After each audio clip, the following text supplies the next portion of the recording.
Welcome everybody, my name is Paul. I'm a country realtor and I practice in the western part of Virginia near Lexington.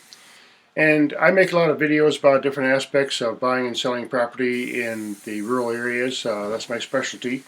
And I'm a big fan of homesteading and living a self-reliant lifestyle. And today I'm going to talk about how to sell a distressed property. Occasionally we run across this as realtors that the house has really been not treated very well or whatever reason, it needs to be sold, and in that case you really have kind of a bind. But the best thing you can do, for one thing, is just to do as much as you can to make the property look better as best as you can. If it means cleaning up the yard, if it means just sweeping it, cleaning it, adding some air freshener, and just do the best you can, because that your job, if you're selling a distressed property and it needs some work, you might say, then you just have to put the best face on it. That's your job, to kind of help the realtor and help yourself get more money from the deal.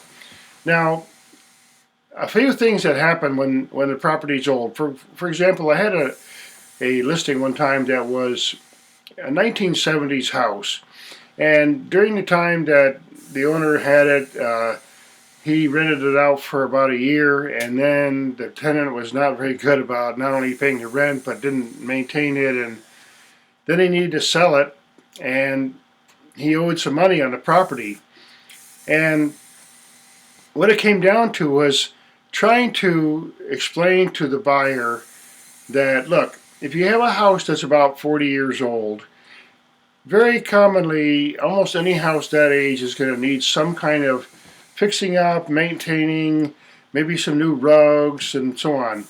So the cosmetics inside, what happens sometimes in the industry is you get people who are what they call the flippers. They go in there and they'll buy a house and they'll flip it. They'll just fix up everything that needs to be fixed, and then they will resell it for a profit. Now, to make a better profit, they need to make their costs of maintaining it and upgrading the property as little as possible. So what they typically do, you might see just like the really standard basic appliances or fixtures or lighting fixtures, or just white paint, boring, the cheapest carpet, the cheapest linoleum or whatever that they can find.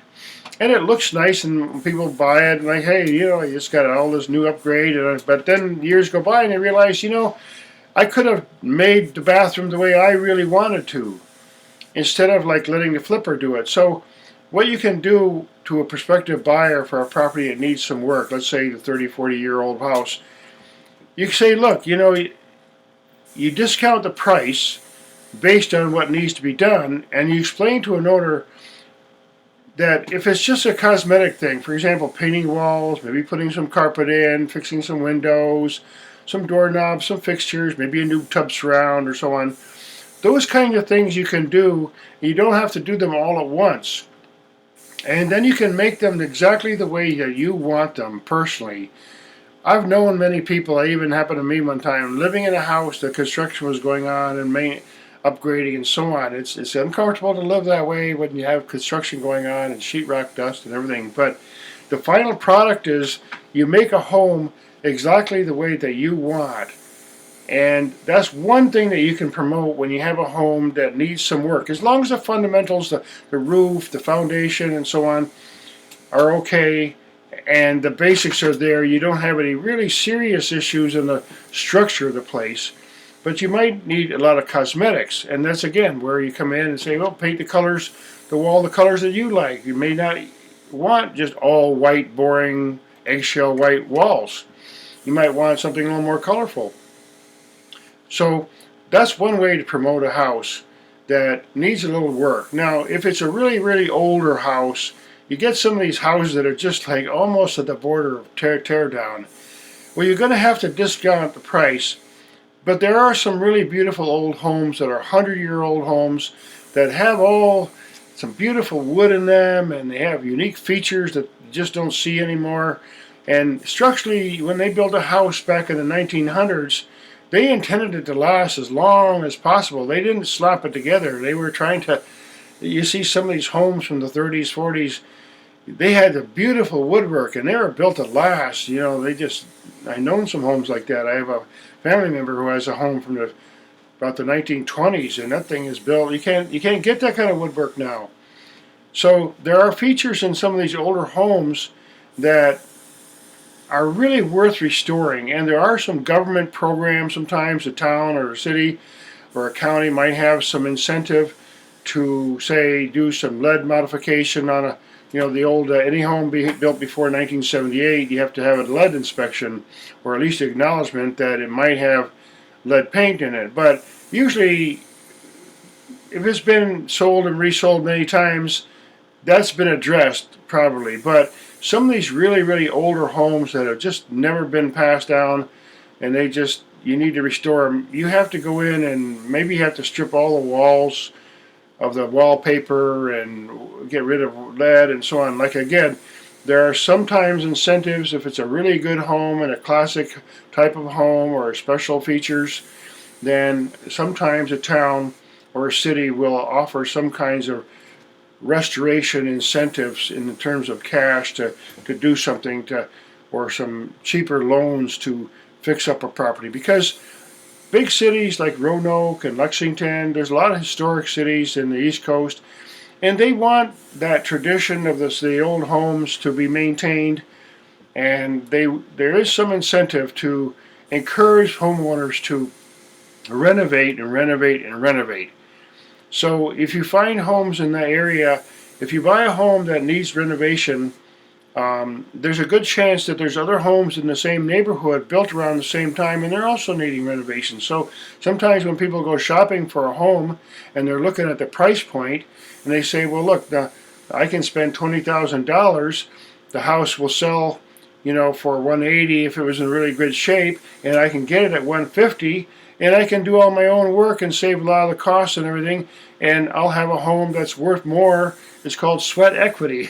And there's a lot of people out there who have great skills now who can renovate a home, and sometimes in some areas of the country there's a lot of handymen and builders and so on, and they know what they're doing. So when they buy a house for their own personal use, they will be enthusiastic as long as the bones are good, as long as there's no sagging or roof or leakage or flooding or foundation problems and things like that.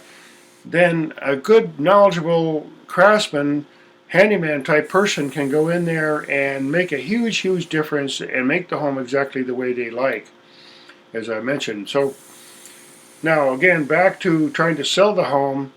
If you have a home that needs some work, be honest about it. Don't try to fake it out and pretend that that it's better than it is. Say, well, this is the home, this is what it needs, and the price that we're offering at reflects this need for renovation. So you're buying at a discount, and you need just one buyer. That's the nice thing about selling a house. You just need one buyer and maybe 2 or 3 people who are interested and bid a little bit, and then you can sell it. So again, if you have that kind of home that in your situation where you're trying to sell that home, consider it your job to put in some weekends and some friends, get some cleaning done, clean all the windows, just make it look as best as you possibly can, because it'll pay off thousands of dollars in a higher offering price. You can always just say, let it go, let them do it. I'm not doing a damn thing in my house. Well, then you might get $10,000 less, and for a few weekends work with some of your buddies, you might have been able to make that extra $10,000 on the sale of your house if you just did something to help make it look decent. And that applies to the yard, not just the bones of the house and the structures, but the yard, the trimming the branches of trees and shrubs and getting them away from the house. If a tree is overhanging, your big branches overhanging the roof or bumping up against the roof, you don't want that. So do the best you can on your own with your own sweat equity to make that extra thousands of dollars on the sale of your home, even though it does need work. A smart buyer is going to say, I know it needs work, I'm offering such a price to compensate, and then you might have a sale. So that's a little bit about selling a home that needs some upgrades. I appreciate all the feedback and any questions. People call me sometimes and ask me if I can help them find a place. Um, I invite people to contact me and ask me any questions. I live in the rural area of Virginia. I've also lived in rural Pennsylvania and rural upstate New York and parts of Ohio. So I am very familiar with living out in the country where you have septics and wells and trees and things like that that cause problems. And I'm a big fan of it because typically out in the countryside there's a slower pace of life and generally the costs are lower.